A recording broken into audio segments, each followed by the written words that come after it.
News 18 India और सजा है मध्य प्रदेश की दशा और दिशा पर चर्चा का सबसे बड़ा मंच, डायमंड स्टेट समिट। और अब बारी है उस नेतृत्व से सीधे संवाद की जिसके हाथों में मध्य प्रदेश के भविष्य की दिशा तय करने की सबसे बड़ी जिम्मेदारी है। किसी भी राज्य की पहचान उसके नेतृत्व की सोच, उसके डिसीजंस, उसके निर्णय और जनता के विश्वास से बनती है।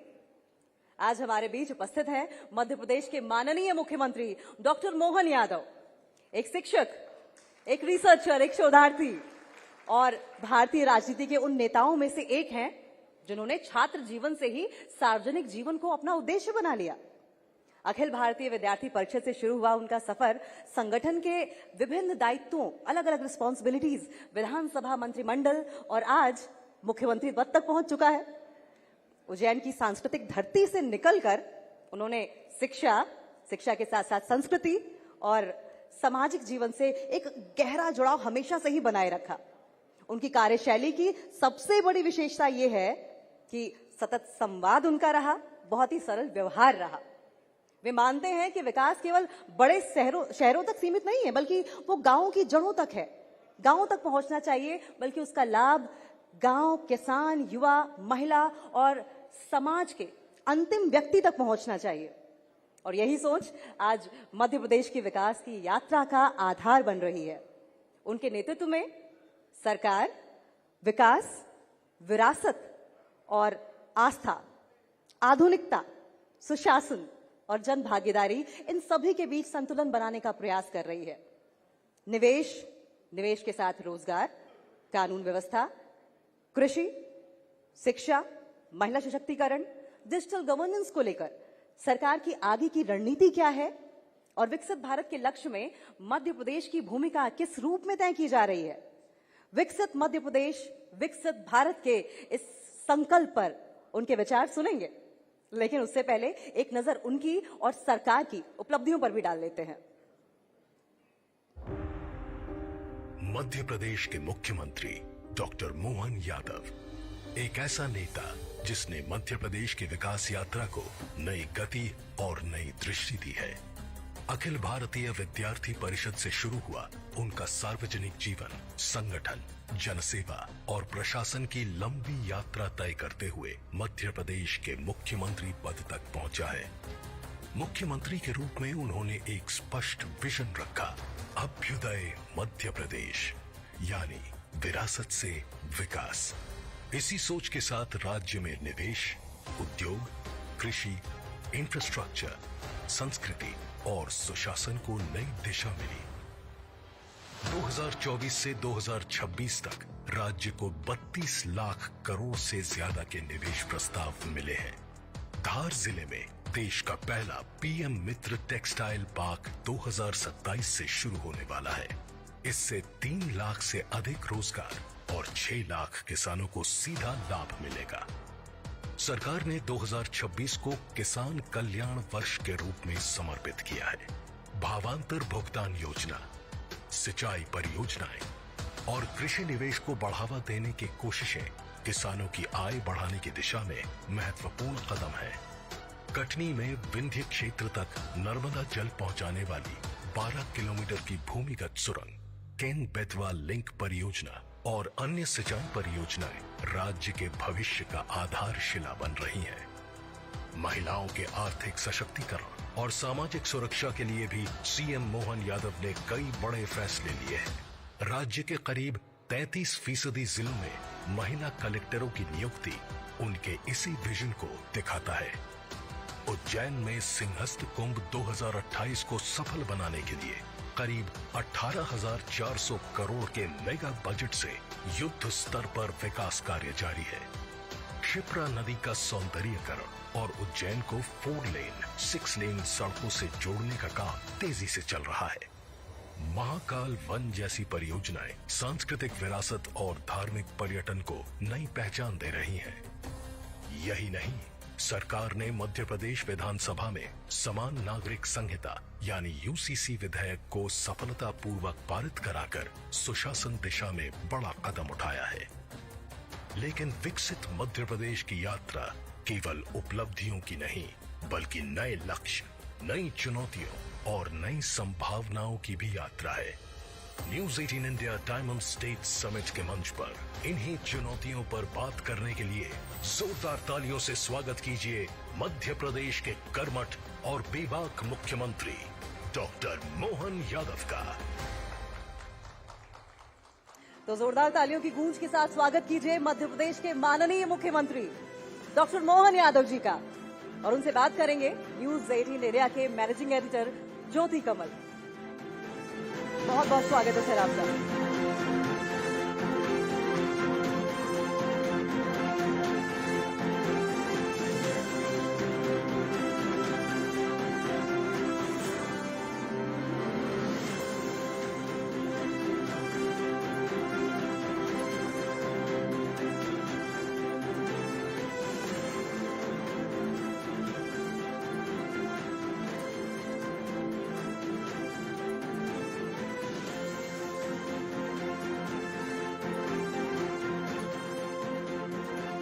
Ankita, Mohan Yadav ji, diamond state summit news 18 India के फिर से आपका यहां पर बहुत बहुत स्वागत। दूसरी बार आज आप डायमंड स्टेट समिट में आ रहे हैं।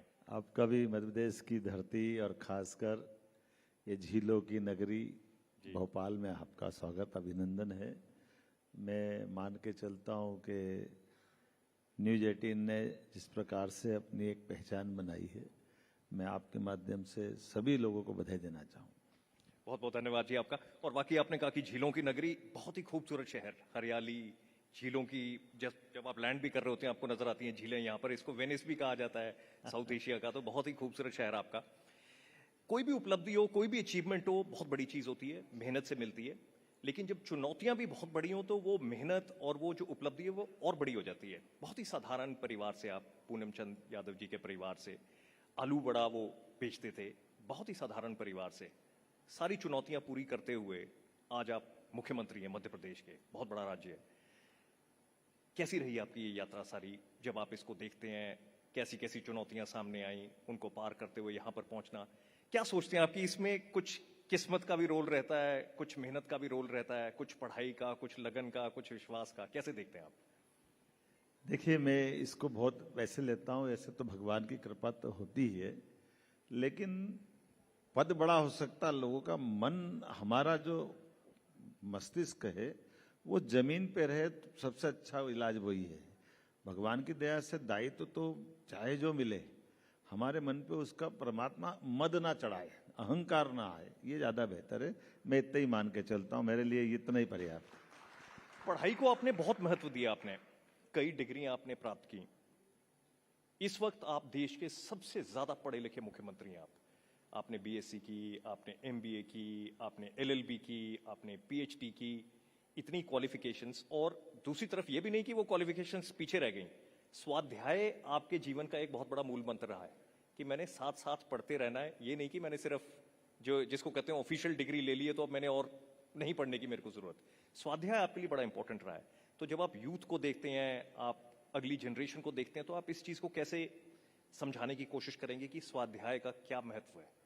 देखिए, ये बात सही है कि सिलेबस का पढ़ना वो हमारी उस समय की आवश्यकता रहती है जब हम डिग्री ले रहे हैं, लेकिन पढ़ते रहना जरूर चाहिए। मैं इसको इस तरह से मानता हूँ कि हमारे लिए विद्या भी धन है, तो उसका हमारे मस्तिष्क में संग्रह होते रहना और उसका समय पे सदुपयोग होना, ये अपने स्वांत सुखाय भी और व्यवस्थाओं के लिए भी आवश्यक है।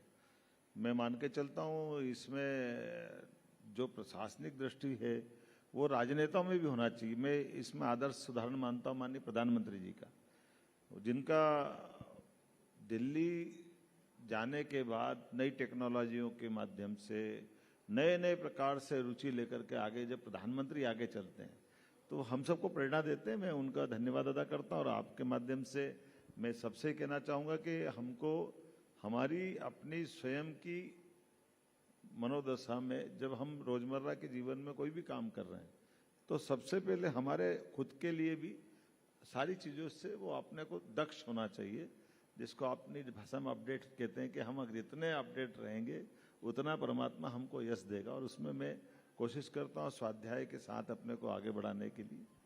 और स्वाध्याय के साथ अच्छी प्लानिंग करने में भी बहुत मदद आती है। तो अच्छी प्लानिंग करके अच्छे ढंग से चलने में सबके लिए ज्यादा अच्छा है, मैं तो सभी के लिए कहूंगा। तो लेकिन आप ये भी मानते हैं कि जितनी आपने ये सारी एजुकेशन आपकी रही, जो आपने ये पढ़ाई की, इसका आपको आज की डेट में फायदा हो रहा है मुख्यमंत्री निश्चित के रूप तौर से पर? केवल उसकी नहीं, मैं आपको एक और जानकारी दे रहा हूँ कि मेरी स्थिति में केवल इतना ही बताना चाहूंगा, पढ़ाई से जोड़ना नहीं चाहिए। कई दफा लोग कहते हैं ना पॉलिटिक्स में इतना पढ़ने की जरूरत नहीं है। नहीं, ये बहुत गलत फहमी है।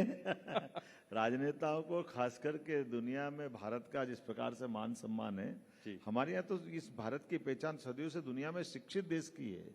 शिक्षा की जो महत्ता है, भगवान कृष्ण के काल से पहले और भी आगे जाएं तो हमेशा शिक्षा की और शिक्षार्थियों की मदद की आधार पर भारत ने अपनी यात्रा तय की और भारत की सनातन संस्कृति की धाक बनी दुनिया के सामने। हमारे लिए सौभाग्य की बात है, हम सब उस देश के वासी हैं जहाँ शिक्षा की गुणवत्ता के बलबूते पर तक्षशिला, नालंदा, वो विश्वविद्यालय जहाँ लोग पहनने के लिए कपड़े नहीं हुआ करते थे, हमारे यहाँ बड़े बड़े हजारों की संख्या में विद्यार्थी पढ़ते हुए लाइब्रेरी में बैठकर अध्ययन करते। और ऐसा भी नहीं कि सिर्फ आपने पढ़ाई ही करते रहे, साथ साथ ही कई चीजें और की आपने, चाहे वो तलवारबाजी हो, चाहे वो नाट्य में पार्टिसिपेट करना हो, चाहे वो एक्टिंग करनी हो, चाहे वो योगा करना हो, तो कई चीजें आपने इसके साथ साथ की। इनफैक्ट जब आप छोटे थे तो आपको ये भी शौक होता था कि आप एक्टिंग करें, नाटक वगैरह में हिस्सा लें, तो आप एक किरदार वहां पर निभाते थे जो गंधर्व सेन का किरदार होता था, जो आप निभाते थे। और हमने कहानी तो बहुत पढ़ी है विक्रम और बेताल की, लेकिन शायद सबको ना पता हो कि उज्जैन के साथ महाराजा विक्रमादित्य का क्या कनेक्शन था। और विक्रम और बेताल की वो कहानी, वो 24 जो पहेलियां बुझाई जाती हैं और वो 25वीं पहेली में जाकर जब वो सारा जो उनको सिलसिला दिया जाता है पूरा करने का, वो पूरा होता है जाकर। तो ये जो सारी इतनी सारी कलाएं आपने साथ साथ सीखी, तो ये आपका कैसे इंटरेस्ट बना रहा है? एक तरफ चुनौती की मैंने पढ़ना है, एक तरफ चुनौती की साधारण परिवार से, एक तरफ चुनौती की मैंने आगे बढ़ना है छात्र राजनीति में, और साथ में ये सब चीजें। देखिए, एक शब्द है टाइम मैनेजमेंट। टाइम मैनेजमेंट, आप टाइम मैनेजमेंट करोगे तो आप सारी चीजें बहुत कुशलता से, दक्षता से करते चले जाओगे, और सारी चीजों से अल्टीमेटली आपके खुद के लिए भी, आपके काम के लिए भी, आपकी पहचान और आपकी व्यवस्थाओं के लिए भी। आपने जो कहा बिल्कुल सही बात है, मुझे व्यायाम का बहुत शौक है, योग का बहुत शौक है, स्विमिंग से लेकर बाकी घुड़सवारी और खूब सारे आनंद लेता हूँ। लेकिन ये बात सही है कि नाट्य विधा का भी बहुत महत्व है, मंचन का बहुत महत्व है। तो मंचन में भी विक्रमादित्य महानाट्य का मंचन हमारे यहाँ उज्जैन में प्रारंभ हुआ, तब तो मैं उज्जैन विकास प्राधिकरण का अध्यक्ष था। हमने महाराज शिवाजी का जानता राजा का नाटक देखा और जानता राजा के नाटक के बलबूते पर महानाट्य का जब मंचन हुआ तो हमने कहा हमारे अपने उज्जैन में सम्राट विक्रमादित्य हुए, जिनके शासनकाल का आज भी सुशासन की सबसे उत्कृष्ट मिसाल अगर किसी की है तो सम्राट विक्रमादित्य की। विक्रमादित्य और न्यायप्रियता, विक्रमादित्य और वीरता, दानशीलता, विद्वानों की कद्र करना, इसलिए विक्रमादित्य और नवरत्नों का दरबार, बहुत सारी बातें विक्रमादित्य के साथ जुड़ी है। तो जब हम नाटक का मंचन का योजना बनी और हमने काम करना प्रारंभ किया तो उसमें डॉक्टर, वकील, इंजीनियर से बहुत सारे लोग जुड़े, मैं भी उसमें जुड़ा। हमने कहा भाई ये अगर हमारे बच्चे भी अच्छा काम कर रहे हैं तो हमको सबको एक मन से काम करना चाहिए। मुझे गर्व है उस समय विक्रमादित्य के पिता गंधर्व सेन की भूमिका मैंने भी की थी, और उसमें एक बार एक ऋषि की, संत की भूमिका थी, वो भी की। तो भूमिका में कोई गलत नहीं हो तो करना भी चाहिए, अच्छी बात है। सम्राट विक्रमादित्य की आपने बात की, विक्रम और बेताल में जो 24 पहेलियां होती हैं वो इतने समझदार होते हैं कि अगर वो पहेली का जवाब उनको पता है और अगर उन्होंने वो नहीं बोला तो उनका सिर फट जाएगा। अगर उनको पहेली का जवाब पता है और उन्होंने बोल दिया तो बेताल छोड़ के फिर पीछे चले जाएंगे, फिर पहेली आएगी। तो आपकी भी जिंदगी मुख्यमंत्री के तौर पर ऐसी ही है कि एक के बाद एक चुनौती, जिसको आपने बड़े तरीके से हैंडल करना है। तो ये चुनौतियों को आप कैसे देखते हैं जब आप जिस ओहदे पर आप पहुंचे हैं? तो मैं अकेला नहीं हूं, आप ये पूरे देश में आप अपने स्वयं से भी देख सकते हैं। हर एक व्यक्ति जिसको आगे बढ़ना, उसको चुनौतियों से पार पाड़ना पड़ता है, और चुनौतियों में बैलेंस बना के रखना और उसके आधार पर अपनी लक्ष्य को याद रखना। धीरे धीरे करके आपको परमात्मा आपकी अवरोध हटाते जाता है, आगे बढ़ाते जाता है। आप परमात्मा की कृपा देखो ना, आज देश के प्रधानमंत्री, चाय वाले एक अपने देश के प्रधानमंत्री है, ये नरेंद्र मोदी जी के कितना आदर्श उदाहरण है। तो जब एक चाय वाले वहां जा सकते हैं तो एक गाय वाला क्यों सीएम नहीं बन सकता? बताइए, इसमें क्या दिक्कत है? बड़ी बात। मैं आपसे चुनौतियों की बात इसलिए कर रहा था कि थोड़ी देर में हम वापस इस मुद्दे पर आएंगे कि जो इस वक्त देश में थोड़े दिन पहले जो हालात भी हुए थे जिसमें जेन जी ने बहुत बड़ा प्रोटेस्ट किया था, कि कैसे उनको भी गाइडेंस दी जा सकती है, कैसे ये भी समझा जा सकता है कि कई चुनौतियां आप खुद पार करके बहुत बड़ी बड़ी उपलब्धियां भी आप कर सकते हैं। लेकिन आज हम आपको ये भी बताना चाहेंगे कि जहां हम बैठे हुए हैं, जो आपने पढ़ाई जिस तरीके से की, आपको पढ़ाने वाले एक हमारे साथ हैं आज, एक आपके शिक्षक, और जो आपने कला की बात की, जो आपने एक्टिंग की बात की, तो उसमें भी आपके साथ जुड़े रहे हैं आपके एक और बहुत पूजनीय शिक्षक, वो हमारे साथ हैं, बिल्कुल आपके सामने बैठे हुए हैं। गोपाल जी भी हैं और राज पुरोहित जी भी हैं। मैं आपका धन्यवाद अदा करता हूं। आपके कारण से मेरे गुरु माननीय डॉक्टर गोपाल शर्मा जी मिल गए। मैं उनका अभिनंदन करना चाहूँगा, उनका जोरदार ताली बजा करके। जैसे मैंने आपका अभी सामने कहा है, मैं पहले उनका अभिनंदन कर दूं। बिल्कुल जी, चलिए आइए प्लीज।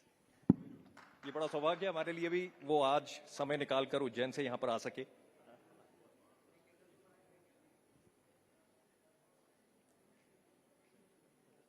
जी, राज पुरोहित जी,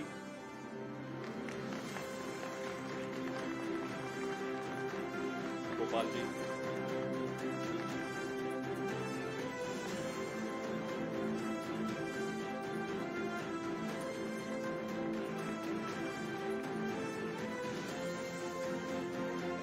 राज पुरोहित जी, जब जब जब ये कला सीख रहे थे तो आपने क्या खूबी देखी मोहन यादव जी में? उस समय ही लगता था कि ये महानायक है। महानायक है, क्या बात है। गोपाल जी, आप इनको पॉलिटिकल साइंस सिखाते रहे, और वो भी ऐसे टाइम पर जब इनको कोई सीखने की बहुत जरूरत नहीं थी, लेकिन फिर भी इनको ये जिज्ञासा थी कि मैंने सीखना है। तो आपकी क्या जरूरत अनुभव की इसलिए आया सर, ऐसा नहीं जरूरत नहीं थी। He wanted to understand theory of politics, इसलिए आया वो पॉलिटिक्स में। बहुत बहुत धन्यवाद जी आपका। आइए।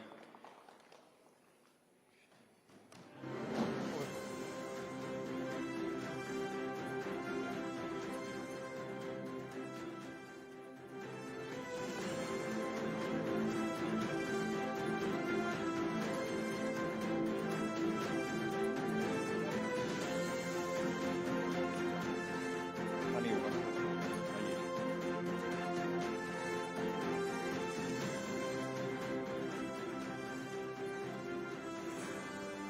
कैमरा को हैंडल करना भी बड़ा मुश्किल काम होता है, पीछे पीछे चलते हुए कैमरा को कैसे आप सीधे रखें।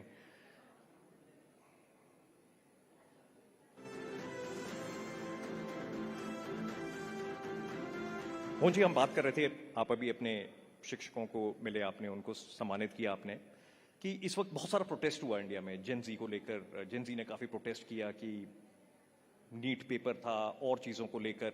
तो इस सारे प्रोटेस्ट को आप कैसे देखते हैं? मध्य प्रदेश में आपने काफी कानून, सख्त कानून आप लेकर आए हैं चीटिंग को लेकर और इन सब चीजों को रोकने के लिए। तो इस सारी जो आपने जिस तरीके से देखा, क्या गुस्सा था, क्या प्रकट करने की कोशिश कर रहे थे, ये सब कुछ क्या हुआ और इसको कैसे देखते हैं? आपकी बेस्ट इसको कैसे हैंडल किया जा सकता है? इसको कैसे, इस चीज को किसी तरीके से इस तरीके से किया जाए कि वो भी ठीक रहे? जी, वर्तमान के दौर में ये बात सही है कि दुनिया का सबसे युवा देश भारत है। युवाओं की आबादी हमारे यहाँ बड़ी है। मेरे राज्य में भी आज अगर हम आबादी की दृष्टि से देखें तो मध्य प्रदेश सबसे युवा प्रदेश में से एक है। और ये बात भी सही है कि हमारे में से अगर कोई परीक्षा देने जाता है या कोई कंपटीशन में उतरता है तो मन में सबकी इच्छा होती है सफल हो, और सफल होते भी हैं मेहनत करते तो। लेकिन राज्य के लिए भी और देश के लिए भी माननीय प्रधानमंत्री जी सब स्वयं बीच में आते हैं और सारी बातों का समाधान निकालते हैं। मैं उस सौभाग्यशाली व्यक्ति में से हूँ जिसमें माननीय प्रधानमंत्री जी ने कहा कि हमारे ऐसे बच्चों के प्रकरणों को निराकरण के लिए फास्ट ट्रैक कोर्ट की घोषणा उनने की। आज घोषणा की, कल हमने सुबह ऑर्डर किया, शाम को कोर्ट बना करके सुप्रीम हाई कोर्ट से जो चीफ जस्टिस हैं उनने कंफर्म कर दिया, जज भी नियुक्त कर दिए। ये हमारे लिए त्वरित गति से काम करने के लिए 4 महानगर, इंदौर, भोपाल, ग्वालियर, जबलपुर, चारों महानगर में सबसे पहले कोर्ट में हमने कोर्ट गठन करते हुए इस बात की गंभीरता को प्रकट किया कि किसी भी प्रकार से हमारे लिए ये जो वर्तमान का समय है उसमें तत्परता की जरूरत है और युवाओं के मन में भाव बनाने की जरूरत है कि हमको हर हालत में माननीय प्रधानमंत्री जी और हम सब मिलकर के किसी के मन में कोई शंका नहीं होना चाहिए। इसलिए आप देखो जो जो कहा माननीय प्रधानमंत्री जी ने, इधर फास्ट ट्रैक कोर्ट बना दी, उधर लोकसभा विधानसभा में बिल ले आए, और आप देखोगे अपोजिशन के लोग जिनको इसमें राजनीति करना थी वो न तो उस पर कोई चर्चा करते हुए लोकसभा में दिखे, ना वो उस तरह से समाधान करते हुए कहीं संतोष व्यक्त करते दिखे। एक के बाद एक केवल राजनीति करने का जो तमाशा कांग्रेस ने किया है, मुझे लगता है कि युवा वर्ग भी उनको माफ नहीं करेगा। राहुल गांधी जी ने पार्लियामेंट में कहा कि या तो ये स्टूडेंट्स हैं, या ये इडियट्स हैं, या ये अंधभक्त हैं। तो ये स्टूडेंट्स हैं या इडियट्स हैं या अंधभक्त हैं, ये राहुल गांधी जी ने पार्लियामेंट में कहा, जो अभी आपने बताया कि कंस्ट्रक्टिव रोल नहीं प्ले किया। लेकिन इस कमेंट को आप कैसे देखते हैं? क्या इसमें कुछ और कहना चाह रहे थे वो और ये कह दिया? देखिए, मैं हमेशा उनके बारे में तो भगवान से कामना करता हूं, परमात्मा इस दुनिया के सबसे बड़े लोकतंत्र के अपोजिशन लीडर को कब समझ देगा, ये बड़े दुर्भाग्य की बात है। जब भी करते उल्टे ही काम करते, उनको खुद को मालूम नहीं वो करते क्या है और ऐसे करने से किसका भला करते हैं। आप ही ने कहा, मैंने नहीं कहा कि उनके बारे में, उनके द्वारा दिए गए शब्दों के बारे में उनको ही होश नहीं रहता क्या करते हैं। चुनाव चलते बिहार में वो पहुंच जाते यूरोप। अब चुनाव में आप हो नहीं, हो जो हार जाते तो फिर दोष किसी पे डालते हैं। हमारे अपने राज्य से लेकर भी देखो तब भी ऐसे ही होता है। तो उनके लिए तो मैं मान के चलता हूं कि उनकी भाषा, उनके शब्द, उनके विचार, मैं तो मान के चलता हूं कि मेरे कई कांग्रेस के मित्र कहते हैं कि हमारी कांग्रेस की आज पूरे देश में 80% से ज्यादा राज्य सरकार अगर चली गई बीजेपी और एनडीए के लोगों के लिए, तो सब वो राहुल गांधी जी पे ही प्रश्न खड़ा करते हैं। तो मैं तो मान के चलता हूं कि भगवान करे वो अपना काम कांग्रेस में करते रहे तो 100% बीजेपी का शब्द अनुकूलता बन जाए। कांग्रेस लेकिन दतिया की जीत को ये मान के चल रही है कि देखिए हमने हरा दिया बीजेपी को। कैसे कह रहे हैं? दतिया तो कांग्रेस की थी ना, तो कांग्रेस की सीट कांग्रेस के पास है, कोई बीजेपी पे थोड़ी जीते हो। दतिया उपचुनाव हुआ, पहले कांग्रेस की तरफ से विधायक राजेंद्र भारती जी थे, अब उनने खुद ने राजेंद्र भारती जी को पार्टी से बाहर कर दिया, अब धर्मेंद्र सिंह जी को लिया है, उनके दूसरे सज्जन को लिया है। तो अब उसमें हम क्या कर सकते हैं। लेकिन ये बात सही कि हम अपने इस लोकतंत्र में हमने उस काल में भी और आज के काल में भी लगातार उस गति से 1700 वोट ज्यादा पाए। ये बात सही कि मैं विनम्रता से कहना चाहूंगा, हमने चाहा था कि वो सीट छीने, लेकिन लोकतंत्र में जनता जो कर दे वो सही है। आज नहीं तो 2028 के चुनाव में आएगी बीजेपी। दतिया पक्का जीतने वाली, छोड़ने वाली नहीं है, ये पक्का। अभ्युदय मध्य प्रदेश का आपका विजन है कि हमने इसको हर तरीके से डेवलप करना है। आप कल ही मुंबई में भी थे, आप टेलीकॉम क्लस्टर की भी बात कर रहे हैं, इंडस्ट्रियल कॉरिडोर्स की बात हो रही है। तो जब आप मध्य प्रदेश को आगे लेकर जाते हुए देखते हैं तो इसमें आपके सामने कौन से बड़े टारगेट आपको नजर आते हैं कि ये मैंने पूरे करने हैं? क्योंकि अभी भी ये कृषि प्रधान क्षेत्र है अभी, और आपको इसको इंडस्ट्रियलाइजेशन की तरफ लेकर जाना है कि कृषि का थोड़ा सा संशोधन करना चाहूंगा जी। आज की स्थिति में मध्य प्रदेश बीते 2.5 साल में लगातार निवेश के, हमारे देश के अंदर रोड शो, राज्य के अंदर हमारे industry conclave, regional industry conclave, GIS, और देश के बाहर भी जाकर जितने हमने निवेश के कार्यक्रम किए, इस सब के कारण से पूरे देश में सबसे तेज गति से निवेश करवाने वाले राज्यों में मध्य प्रदेश बन गया। मुझे इस बात का गर्व है, सबसे तेज गति से। और सबसे तेज गति से बढ़ते बढ़ते सबसे कम बेरोजगारी वाला राज्य भी अगर कोई बन रहा है तो मध्य प्रदेश है। मुझे इस बात का भी गर्व है और मैं इस बधाई देना चाहूंगा। और एक क्षेत्र में नहीं, समान रूप से हम सभी क्षेत्रों में, एक तरफ कृषि प्रधान राज्य होने के नाते से कृषि का भी हम रकबा लगातार बढ़ाते जा रहे हैं। सिंचाई का रकबा जो हम बैठे, हमारी सरकार बनी 2023 में, तब 44 लाख हेक्टेयर था, आज की स्थिति में ये 65 लाख हेक्टेयर तक हो गया। ये 5 साल पूरे होते होते माननीय प्रधानमंत्री के आशीर्वाद से 2 विश्व के पहले नदी जोड़ो अभियान केन बेतवा उत्तर प्रदेश के साथ, पार्वती कालीसिंध चंबल योजना राजस्थान के साथ, और दोनों पूरा होते होते हम 100 लाख हेक्टेयर का सिंचाई का रकबा आगे ले जाएंगे।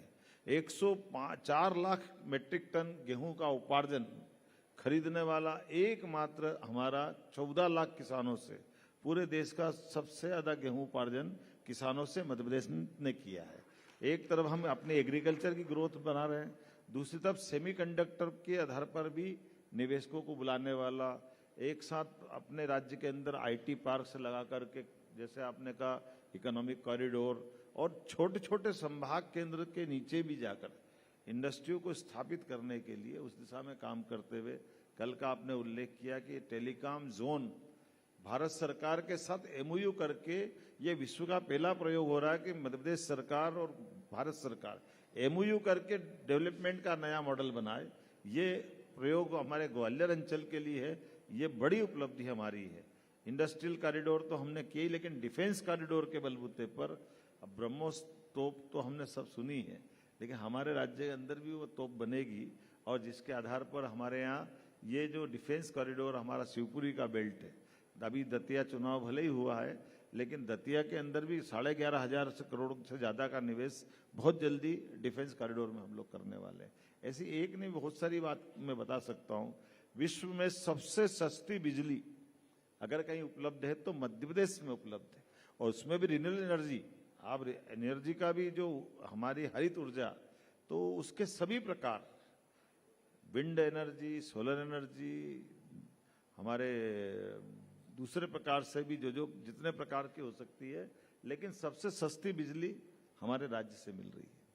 हमारे राज्य की बिजली से दिल्ली की मेट्रो भी चल रही है और कलकत्ता में भी बिजली पहुंचा रही है। सौभाग्य की बात है, ये बदलते दौर का। 5वां सबसे बड़ा पॉपुलेशन के हिसाब से ये राज्य है, 8 करोड़ 90 लाख के करीब आपकी पॉपुलेशन है मध्य प्रदेश की। बार बार आपके ऊपर ये प्रेशर हर बार आता है कि सरकार आपकी है तो सरकारी नौकरियां दी जाए लोगों को। अब सरकारी नौकरियों की एक लिमिट है, कितनी सरकारी नौकरियां, और सरकारी नौकरियों पर तो दुनिया नहीं चल पाएगी। लोगों को सिस्टम बनाने पड़ेंगे, आपको मध्य प्रदेश की इकोनॉमी को उस लेवल पर लेकर आना पड़ेगा कि मध्य प्रदेश में नौकरियां मिलें। लेकिन वहीं पर आपका ही एग्जाम्पल सबसे पहले आ जाता है कि आपको किसने कोई नौकरी दी, आपको आप मुख्यमंत्री बन गए। तो जो आप कहना चाह रहे थे वो यही बात थी कि मेहनत करनी पड़ेगी, सिस्टम चलाने पड़ेंगे, काम की कमी नहीं है। लेकिन जब आपसे ये प्रेशर आपके ऊपर आता है कि सरकारी नौकरियां दी जाएं, तो कैसे आप इसको हैंडल करते हैं? देखिए, मैं आपके सामने बताना चाहूंगा, 2 तरह के आंकड़े देना चाहूंगा। ये बात सही है कि लगभग 8 से 9 करोड़ की आबादी का हमारा राज्य है, और सभी प्रकार की सरकारी अगर नौकरी कहा जाए तो वो लगभग 10 लाख के अंदर है। लेकिन हमने अपने बीते 2.5 साल के अंदर लगभग 1 लाख से ज्यादा नौकरियां तो दे दी है। अकेले 2 साल के अंदर हमारे यहाँ पुलिस विभाग में 18,500 पदों की मंजूरी दी है। 7,000 हमने अपने एजुकेशन डिपार्टमेंट में असिस्टेंट प्रोफेसर की भर्ती की है। 10,000 स्कूल शिक्षा में भर्ती की है। मैं बीते गुरु पूर्णिमा के अवसर पर उज्जैन में था, 1,000 तो हमने उसी समय सारे शिक्षकों के उनको अपने नियुक्ति पत्र दिए हैं। फॉरेस्ट से लेकर सारे डिपार्टमेंट में भर्ती चालू कर रहे हैं। लेकिन उसके अलावा भी लगभग 2.5 लाख पद पे हम प्रमोशन कर रहे हैं। 15 सालों से प्रमोशन बंद थे, अब तो हर विभाग से इतनी मिठाई खिलाते कि मिठाई खा खा के परेशान है। हर एक जगह से कहीं से भी समाचार उठा के देखे, किसी का 10 साल में, किसी का 15 साल में, किसी का 20 साल में प्रमोशन नहीं हुआ। हमने कहा कोई बात नहीं, हम सब इसी के लिए बैठे। तो ये लगभग फिर 2 साल में ये 2 लाख से ज्यादा पद फिर वेकेंट हो रहे जब हम भर्ती करेंगे। लेकिन फिर जैसे मैंने आपने भी सही कहा कि हमारे राज्य के अंदर युवाओं को रोजगार के आधार पर नौकरी पाने वाला नहीं, नौकरी देने वाला बनाना, ये लक्ष्य हमारा है और इस दिशा में हम काम कर रहे हैं। इसलिए राज्य के अंदर निवेशकर्ताओं में पहले प्राथमिकता राज्य के अंदर निवेशकर्ता उद्यमियों के लिए हम विशेष बहुत सारी लगभग 25 प्रकार की अलग अलग हमने पॉलिसियां ला करके पारदर्शिता से सरलीकृत आधार पर व्यापार व्यवसाय को बढ़ावा देने का प्रयास किया है। और उससे भी बढ़कर आईटी के सेक्टर से लगा करके फूड इंडस्ट्री तक सब सेक्टर में अगर रोजगार परक उद्योग आप लगाओगे, जैसे मान के चलो आप रेडीमेड गारमेंट्स की इंडस्ट्री लगाते हैं, तो रेडीमेड गारमेंट्स इंडस्ट्री में आप 1,000, 2,000, 4,000 युवाओं को काम अगर देते हैं, तो बिजली, पानी, भूमि, डाइवर्सन सब में तो आपको मदद करेंगे ही सही। इंडस्ट्री के लिए जो आप फंड अरेंजमेंट करोगे उसमें ब्याज में भी छूट देंगे। लेकिन अगर रोजगार पर है तो 5,000 रुपया प्रति लेबर हम 10 साल तक आप जितनी लेबर लगाओगे उसके लिए भी देने वाले हैं। ये हमारे लिए रोजगार आधारित उद्योगों के लिए काम करने का परिणाम है। इसी के कारण से जैसे कल मैं मुंबई में था तो बड़े पैमाने पे हमारे वहाँ के इस सेक्टर टेलीकॉम कम्युनिकेशन की बड़ी बड़ी कंपनियों ने कहा कि ये हम तुरंत इन्वेस्टमेंट करना चाहते हैं, क्योंकि ये कोई राज्य नहीं कर रहा है, एकमात्र राज्य मध्य प्रदेश कर रहा है। क्योंकि हमने कहा कि हमारे पास दो तरह की दृष्टि है, एक रोजगार आधारित उद्योग लगाने वाले लोगों के लिए हम ये बीजीएफ अलग से देने वाले हैं, दूसरा जो रोजगार आधारित नहीं करते तो उनको दूसरे प्रकार से मदद करेंगे, लेकिन लेबर में नहीं करने वाले हैं। पर लेबर आधारित उद्योग लगाने के लिए हम हर एक व्यक्ति को रोजगार देना चाहते, काम देना चाहते, उसको स्वावलंबी बनाना चाहते, उसको सक्षमता से अपनी जिंदगी गुजर बसर करने लायक बनाना चाहते। अगर आप फ्लाइट लेकर कभी मिडिल ईस्ट की तरफ जाएं, जहां पर यूएई, कतर और ये सब देश हैं, तो आप देखेंगे कि नीचे पूरा भूरापन ही नजर आता है, रेत ही रेत, वहां पर हरियाली कहीं नजर ही नहीं आती। तेल जरूर है उनके पास, लेकिन जब आप मध्य प्रदेश के ऊपर आते हैं, आपको हरियाली ही हरियाली चारों तरफ नजर आती है, जो पर्यावरण एक बहुत बड़ी देन है और जो आगे चलकर और भी बड़ी चीज हो जाएगी, क्योंकि जिस तरीके से उसका महत्व बढ़ता जा रहा है दुनिया में। आपका जो वन भवन है, कल मैं देख रहा था, वो इतना बड़ा वन भवन तो शायद ही किसी राज्य का होगा जितना, और मॉडर्न और जितना बड़ा वो वन मिलेगा, भवन है। और वन के अंदर वो सब जानवर भी मिलेंगे जो दूसरी जगह दुनिया में कहीं नहीं मिलने वाले हैं। इस भोपाल के अंदर आप इसी की नजदीक की सड़कों पे आप कभी रात में और दिन में अंतर करना, कई सड़कों पे दिन में मनुष्य घूमते, रात में टाइगर घूमते, ये हमारे भोपाल में ही संभव है। ये हमारे भोपाल में ही संभव है कि हमारे यहाँ वल्चर को छोड़ रहे हैं और वो तजाकिस्तान में जाकर मिलता है। ये हमारी इतनी लंबी वो पुराने काल की दौड़, आप बताइए, एशिया से चीता गायब हो गया था, लेकिन चीता के गायब होने की कहानी को इतिहास में दफन करते हुए चीते को हमारे यहाँ ला करके जीता करा, और वो दौड़ते दौड़ते कब राजस्थान पहुंच जाता है, कब उत्तर प्रदेश पहुंच जाता है, कहाँ से वो दौड़ते दौड़ते 400 किलोमीटर की यात्रा कर लेता है। ये हमारे राज्य के अंदर ही हो रहा है। घड़ियाल सबसे शुद्ध पानी में रहने वाला जानवर जो चंबल नदी में होता है, वो घड़ियाल हमारे राज्य के अंदर विलुप्त प्राय हुआ था, लेकिन आज वो हमारे यहाँ पुनर्बसाहट हो गई।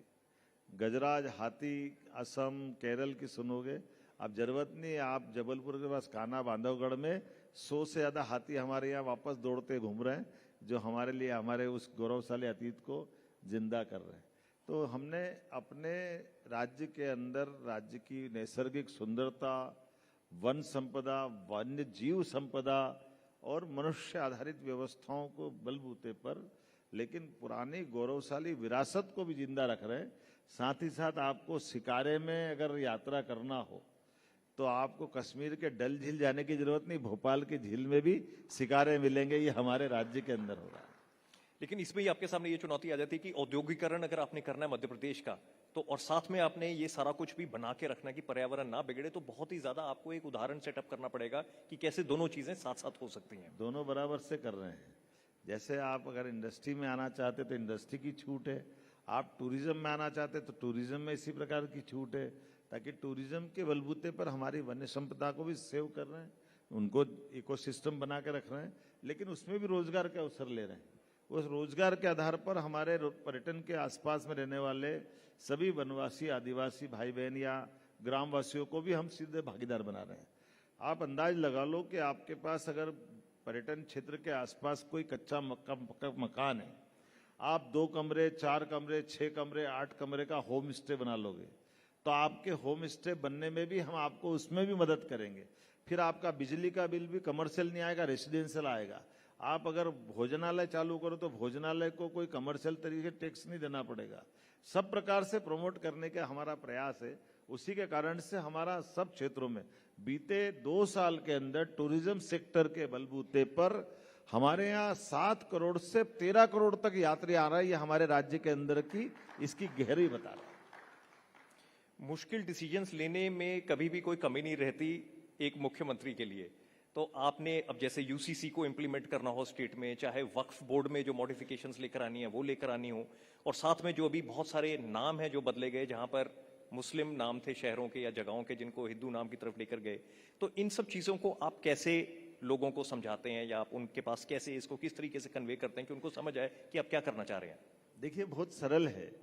कांग्रेस ने अतीत के काल में हिंदू मुसलमान को लड़ाने का जो प्रयास किया, आजादी के पहले खिलाफत आंदोलन की मदद के बलबूते पर कांग्रेस ने मुस्लिम समाज को हिंदू समाज से दूर करने का काम किया। उसका परिणाम निकला कि पाकिस्तान बना। पाकिस्तान से भी उसका बच्चा है बांग्लादेश बना, ये पाप सारा कांग्रेस के खाते में है। बाद के काल में भी जब पाकिस्तान बन गया तब तो हिंदू मुसलमान नहीं करना चाहिए था, लेकिन कांग्रेस ने फिर वोट बैंक के बलबूते पर राम मंदिर से लेकर सभी मसलों पर समाज को बांटने का काम किया। आप बताओ, 12 साल से ज्यादा राज्य में देश के अंदर माननीय प्रधानमंत्री नरेंद्र मोदी जी की सरकार चल रही है, एक भी जगह दंगा हुआ क्या? यही देश पहले भी था, ये देश अभी है। इसीलिए राम मंदिर जैसे विषय पर कितनी बार गोली चली, कितना नाटक हुआ पहले, लेकिन सुप्रीम कोर्ट के निर्णय के बाद राम मंदिर बन के तैयार हो गया। भगवान राम अयोध्या में अपने धाम में मुस्कुरा रहा है, लेकिन बाल बराबर भी कोई कष्ट किसी को हुआ क्या? वो तो और जो 75 साल तक मुकदमा लड़ता रहा वो अंसारी भाई भगवान राम के जन्म मंदिर के प्राण प्रतिष्ठा में भी उपस्थित था और अभी ध्वज चढ़ रहा था तब भी उपस्थित था। अगर कोई अनुपस्थित था तो कांग्रेस के नेता वो एक नहीं गए। ये कांग्रेस का वर्तमान का दोहरा चरित्र है। ऐसे ही राज्य में हमारे यहाँ के हाल हुए। आप बताइए, आज हमने भोजशाला जैसे मुद्दे पर पूरे प्रदेश के अंदर शांति सुव्यवस्था कायम रखी, जिस भोजशाला को लेके कई बार पहले कष्ट हुए। इसी प्रकार से हमारी दृष्टि स्पष्ट है, राम और रहीम में कोई अंतर नहीं होना चाहिए। आप रसखान के दोहे देखिए, रहीम के दोहे देखिए, भगवान राम और कृष्ण की भक्ति के उनके मुंह से कितने सुंदर सुंदर भाव है। ऐसे में अगर राम एक शादी करता है तो रहीम को भी एक ही करना चाहिए ना, वो 4 क्यों करेगा? मुझे इस बात की प्रसन्नता है कि हम अपनी मुस्लिम समाज में 3.5 करोड़ से ज्यादा हमने डिजिटली उनको इन्वॉल्व करते उनके बीच ये बात पहुंचाई। 10 लाख से ज्यादा सुझाव सब समाज के बीच में लाने का प्रयास किया। उसका परिणाम है कि 76% से ज्यादा मुस्लिम बहनों ने कहा कि हाँ, एक समान कानून होना चाहिए। 40% से ज्यादा मुस्लिम लोगों ने कहा कि एक समान कानून होना चाहिए। तो इसके परिणाम रहा कि हमारे राज्य में यूसीसी वैसे ही पारित हो गया जैसे बाकी रूटीन के कानून पास हो रहे हैं। और मुझे गर्व है कि ऐसे मामले में सबसे बड़े राज्यों में मध्य प्रदेश शामिल हुआ। ये हमारे लिए सौभाग्य की बात। आपने भोजशाला की बात की, सम्राट विक्रमादित्य की बात हुई थी थोड़ी देर पहले कि आपको हर चीज बड़े सोच समझ के करनी पड़ती है कि चीजें बिल्कुल ठीक चलती रहे यहाँ पर और किसी को कोई दिक्कत ना आए। तो ये जो आपको डिसीजन लेनी पड़ती हैं, इसमें आपके पास डायरेक्शन बिल्कुल क्लियर है, आपकी सोच बिल्कुल क्लियर है कि मैंने क्या करना है। अगर शोले का डायलॉग सुना आपने, बहुत अच्छा डायलॉग था, जो डर गया समझो मर गया। तो जो निर्णय करना है एक ही बार करना है। और परमात्मा की दया से मैं बाबा महाकाल की नगरी से आता हूं। एक बार जन्म हो गया, दोबारा अब जन्म जब होगा तब होगा। मौत एक ही बार आएगी, दूसरी बार नहीं आने वाली। तो इसलिए उससे क्या डरना, वो तो आना जब आएगी। लेकिन निर्णय करना, निर्णय से अगर अच्छा दुनिया और देश के अंदर हमारे राज्य की प्रगति होती, माननीय प्रधानमंत्री जी के नेतृत्व में प्रदेश और देश दो ही आगे बढ़ते, हम उनके साथ में कदम से कदम मिला करके, तो निर्णय करने में अब आपने विक्रमादित्य की बात कही। विक्रमादित्य का असली नाम मालूम आपको? असली नाम मालूम है? नहीं। विक्रमादित्य का असली नाम सहसांक है। माननीय पद्मश्री डॉक्टर राजपुरोहित जी यहाँ मौजूद है, इनने उस पर किताब भी लिखी है और हमारे महानाट्य के आप राइटर भी है। विक्रमादित्य का विक्रम का अर्थ है उल्टे क्रम को सुक्रम की लाए, उसको विक्रम कहते हैं। और आदित्य के समान उनकी प्रतिभा है। तो विक्रमादित्य का सबसे बड़ा गुण यह है कि जहां डर नहीं है वहीं विक्रम है। हमारे लिए सौभाग्य की बात है, मैं विक्रमादित्य की नगरी से भी आता हूं और विक्रमादित्य के सुशासन को दुनिया जानती है। परमात्मा की दया से माननीय मोदी जी को हम देखते हैं। मोदी जी की निडरता, मोदी जी की सहनशीलता, मोदी जी की साहस की संभावनाओं के बलबूते पर एक बार नहीं, 2 बार नहीं, 3 बार नहीं, ये आतंकवादियों को अपना देश तो छोड़ो, वो जिनके देश से आते थे वहां भी मारकर ठिकाने लगाने वाली फौज को बनाने का बड़ा कारनामा या बड़ा एक तरह से ये पराक्रम दिखाने का काम माननीय मोदी जी ने किया। तो हम उनसे सीख सकते हैं। मुंजा तो जी बहुत कुछ आपसे पूछना चाह रहे थे, लेकिन आपने भी कहीं आगे जाना है। तो लेकिन एक चीज आपसे जरूर पूछना चाहेंगे कि जो मिलेनियल्स हैं वो 96 तक थे, उसके बाद 2012 तक ये जेन जी की बात होती है, उसके बाद जो अब जेन अल्फा है 2024 तक, अब गामा जो जेन गामा है उसकी भी बात होती है, फिर आगे बीटा, गामा, डेल्टा। तो जब 2047 की बात करते हैं उस टाइम ये गामा और डेल्टा जनरेशन आपके सामने होंगी। और उसके लिए आप क्या विजन लेकर चलते हैं जो आज आप न्यूज 18 इंडिया के साथ शेयर करना चाहेंगे कि 2047 का देखिए, ये बात मध्य सही है प्रदेश कि आप कैसे माननीय देखते मोदी हैं? जी के नेतृत्व में पूरे देश में हर राज्य को अपने अमृत काल को लेकर के तैयारी करने का अपना निर्णय हुआ है। और मैं अपने राज्य की दृष्टि से बता सकता हूं, आप अंदाज लगा लो कि मध्य प्रदेश का गठन हुआ 1956 में। 1956 से 2002-03 तक इस राज्य में प्रति व्यक्ति आय 11,000 रुपया व्यक्ति थी। और जब मैं बैठा तब मैं उस समय अगर आय देख रहा था 1,44,000 रुपये प्रति व्यक्ति आय 20 साल में हुई।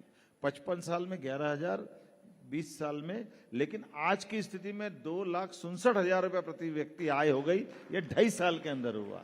और अमृतकाल 2047 तक हमारी द्वारा प्रति व्यक्ति आय 22,50,000 रुपया हो जाएगी। हम इस दिशा में काम कर रहे हैं और $2 ट्रिलियन की अर्थव्यवस्था मध्य प्रदेश की बन जाए। इस दृष्टिकोण से हमने, जैसे उदाहरण के लिए, जब हम अपनी सरकार के बजट की तरफ देखते हैं कि पहला बजट 3,10,000 करोड़ का था। आज की स्थिति में 2.5 साल में 1 रुपये का टैक्स नहीं लगाया, लेकिन सभी प्रकार की योजनाओं को चालू रखते रखते हमने 4,38,000 करोड़ का बजट तो इस साल हमने निकाला था और ये बढ़ा रहा है। 5 साल में डबल करने वाले हैं। ये हमारी ग्रोथ रहेगी। ये हमारा अपना काम करने का तरीका रहेगा। जाते जाते मोहन यादव जी, छात्र राजनीति में आप बहुत सक्रिय रहे आपने, और छात्र राजनीति ऐसी चीज होती है जिसमें गर्म खून होता है, लोग बहुत कुछ बदलाव लाने की कोशिश करते हैं। तो आप मध्य प्रदेश के जेनजी छात्र, यंगस्टर्स, यूथ, इनको क्या एडवाइस देना चाहेंगे, क्या बोलना चाहेंगे आप? देखिए, हम अपने सारे युवाओं से कहना चाहेंगे, आप अपने सपनों का ऊंचे से ऊंचा आसमान देखो। हमारी सरकार की मदद से आपके सपनों को सच करने के लिए सरकार पूरी ताकत के आपके साथ खड़ी है। ये मैं इतना आश्वस्त करना चाहता हूँ। न्यूज 18 इंडिया के डायमंड स्टेट समिट में मोहन यादव जी, एक बार फिर से हमारे साथ जुड़ने के लिए बहुत बहुत बहुत धन्यवाद, धन्यवाद। बहुत धन्यवाद। बहुत बहुत धन्यवाद। बहुत बहुत शुक्रिया डॉक्टर मोहन यादव जी। लेकिन माननीय मुख्यमंत्री डॉक्टर मोहन यादव जी से मेरी दरख्वास्त ये है कि थोड़ी देर के लिए मंच पर बने रहें। न्यूज 18 इंडिया के मैनेजिंग एडिटर ज्योति कमल जी उनके सहयोग योगदान के लिए उनका आभार व्यक्त करेंगे।